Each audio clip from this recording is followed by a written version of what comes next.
नमाजी और शैतान का वाकया।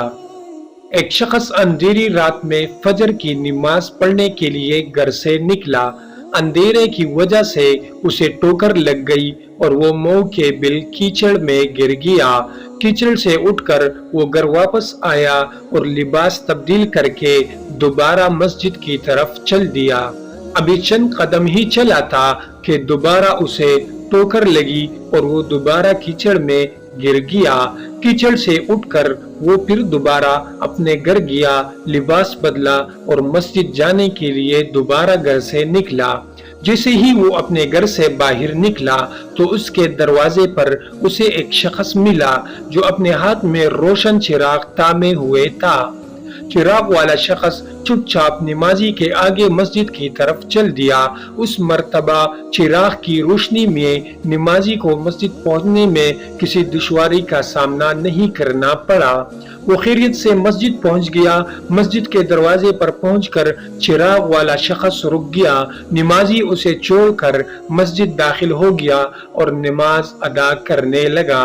नमाज से फारिग होकर वो मस्जिद के बाहर आया तो चिराग वाला शख्स उसका इंतजार कर रहा था ताकि उस नमाजी को चिराग की रोशनी में घर छोड़ आए।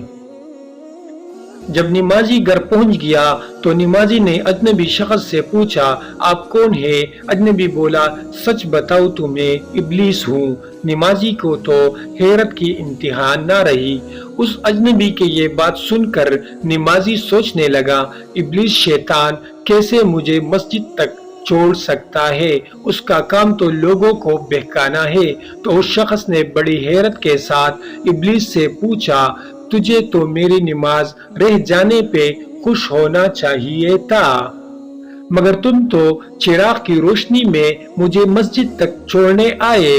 इब्लीस ने जवाब दिया कि जब तुम्हें पहले ठोकर लगी और तुम लिबास तब्दील करके मस्जिद की तरफ पलटे तो अल्लाह ताला ने तेरे सारे गुनाह माफ फरमा दिए। जब तुम्हें दूसरी ठोकर लगी तो अल्लाह ताला ने तुम्हारे पूरे खानदान को बख्श दिया, जिस पर मुझे फिक्र हुई कि अब अगर तुम्हें ठोकर लगी तो अल्लाह ताला कहीं तुम्हारे उस अमल के बदौलत तुम्हारे सारे गांव के मगफिरत ना फरमा दे। इसलिए मैं चिराग लेकर आया हूँ कि तुम बगैर गिरे मस्जिद तक पहुँच जाओ।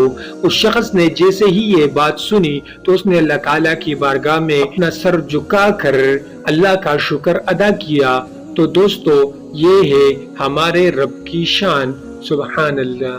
दोस्तों, अगर वीडियो आपको पसंद हुई है तो लाइक जरूर कर दीजिए और चैनल को जरूर सब्सक्राइब कर दीजिए।